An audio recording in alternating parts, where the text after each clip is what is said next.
Okay, we had a lot of people who had some issues with carburetors, and some people are buying new carburetors, probably don't know how to actually set them up for racing. I want to just teach you everything you need to know about them so that you have kind of a one-stop, so you know everything. And this probably going to teach you how you could cheat, but also that would be a DQ item that I would be following through and inspecting all of these things as well. So you're going to learn everything you need to know. First of all, this is specifically for Honda engines, and we're going to talk about 120. We have a serial number that's on here. It's a casting number, lets us know. For the 120s, you're going to either be a 60B if it's Japanese, it's going to be a 60R, or it's going to, if it's Thailand, or it's going to be a 99A if it's for the UT2 engines. Now, when you look here, what I'm referring to are the numbers right before the box.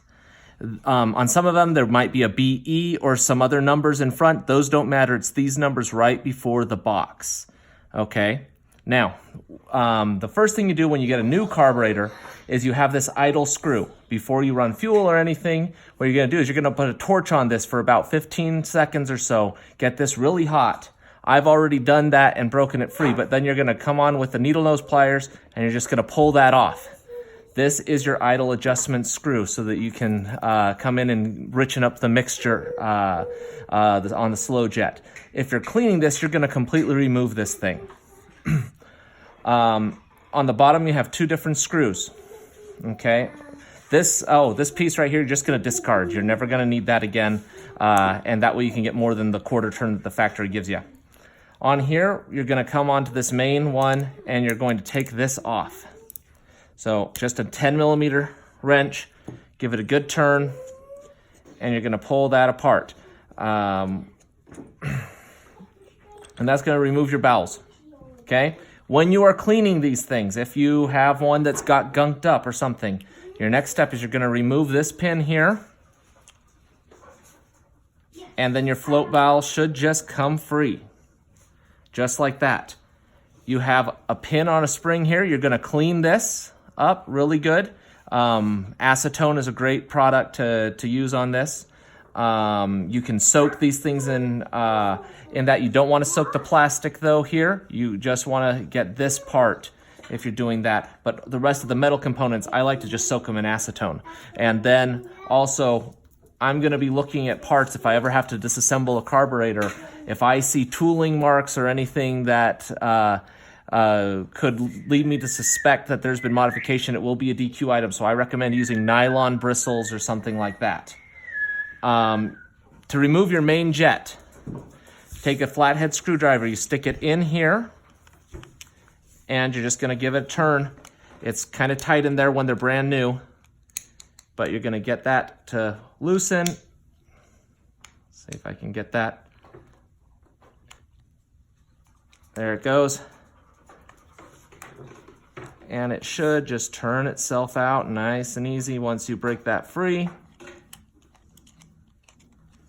Once you get it spun enough times, it should just fall right out. This is your main jet. From the factory, they're probably going to come with a 60 jet in them. If you look at it right here, there will be some numbers. Will be small. It says, this one says 60S, okay, and most of them will say that. If you are running in senior Honda, I recommend running probably a 68. Junior Honda and red plates, you'll probably run a 70 jet to keep it a little richer because you're restricting it so much. That'll just make it run better startup. This is a 68 jet. This would be the information, the serial number on that. And this is the jet that I'm going to put in here. But there's one more thing we're going to look at before we go to that jet. We're going to look at the dump tube. But on these, it is illegal for any type of changing of the angle of this jet. You can drill these because, for example, there is a 67 is probably better than a 68. But they don't make a 67, and there are drills that you can get to do that. But you're not allowed to alter at any way how the shape of this is. It can only be the hole that's bored if you do that. So I really just recommend sticking with factory 68, because if I see that these are changed at any point, if I ever inspect jets, that would be a DQ item, okay? And like I said, probably use nylon bristles if you're doing these. Just soak them in acetone for a good long time, good 10 minutes or so. Then nylon bristles and any green gunk that's on there from ethanol will just come right off. So this is the jet we're gonna put in it. But before we do that, I wanna show you the dump tube.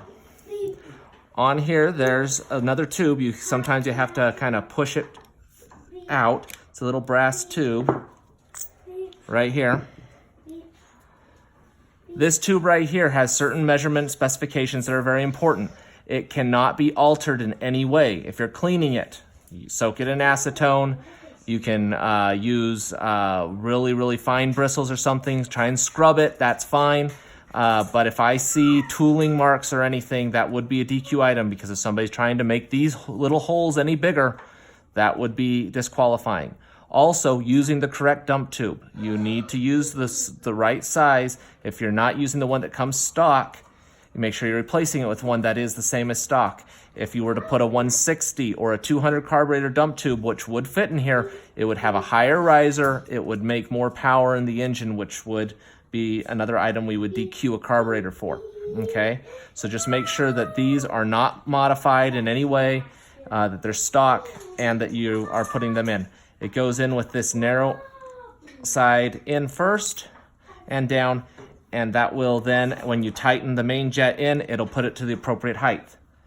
So we're gonna take our main jet with the spot for our flathead screwdriver towards us.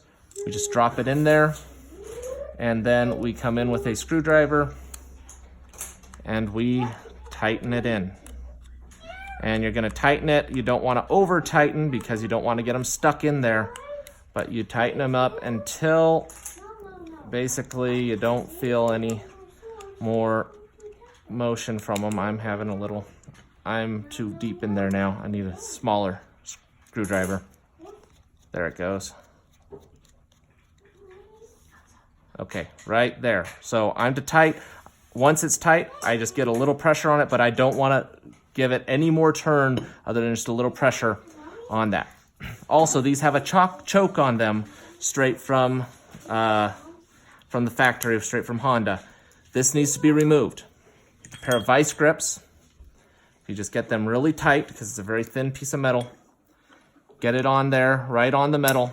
And then with a little bit of coercion, it might take you 2 or 3 tries. Let's see. You're gonna try and get that out. So that even tighter. Let's see.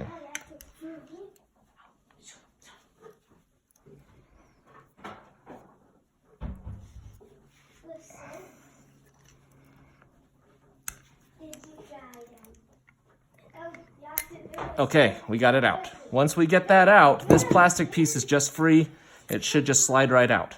Very little strength whatsoever to pull that out. This spot here, we're gonna fill. You can use RTV blue silicone gasket maker, something like that. Something you would use like when you change your oil. I'd recommend using a color, not something that's clear, but just fill it up with some type of a silicone. You do not want it oozing over, but you want it to fill that up completely so it's not gonna lodge free or anything like that. Now, when you are cleaning these things, you're gonna take all of those metal parts out that I told you, okay? Also, you have these other holes that are in here. You're gonna come with compressed carburetor cleaner. You're gonna spray through those. You may come in and remove this entire slow jet here. Just twist it all the way out until it is free. It's almost there. There we go. Clean and scrub this. Spray that hole out all the way. Get it good and clean. Sometimes I'll spray them, let it sit for a while, then come back and spray it again.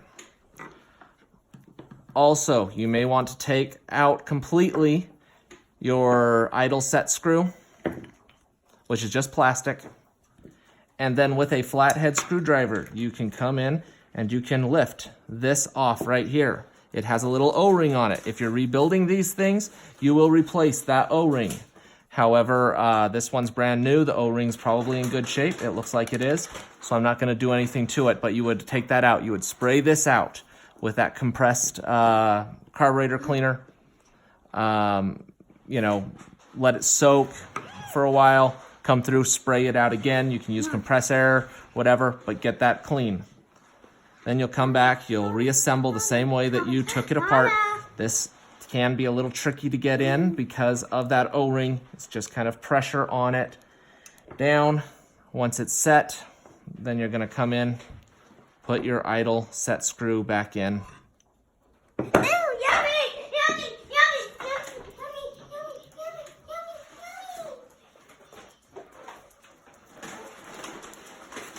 To wherever the appropriate spot is, and you will then put your idle slow jet needle back in, get that started, and you will screw it back in. I like to go all the way down as far as it will go, then turn it out about 2.5 to 3 full turns from there. However, so I'm right here, I'm gonna go, that's 1 and 2 and 3 turns. That's about where you'll start. If it's hard to start, you can turn it out more. If it hesitates when you first give it throttle, you can turn it back in so that you have lean it out a little bit. But that's really all you have to do to these. The only other thing is that right here on this pitcock right here sometimes is off to the side. And sometimes you just throw a pair of pliers on, just with some strength, just push it and straighten it out to the top. It'll just spin in there, and that's just a pressure fit as well. You could actually wiggle that all the way out if you wanted, but there's never any need to do that. Putting your bowels back on after you've cleaned the float up and you've cleaned up this needle, you're gonna come in, center it, stick that needle right down there, and reinsert this pin. If I can do it. Okay, the pin's in. It'll have a little bit of overflow either side. Then you reposition the bowel. Put your 10mm screw with the little rubber insulating washer on it. You can hand tighten it down, and give it a tighten with your 10mm wrench. Don't go too tight so that you can take it off. It's got rubber on there, so it should seal up, no problem. There you go.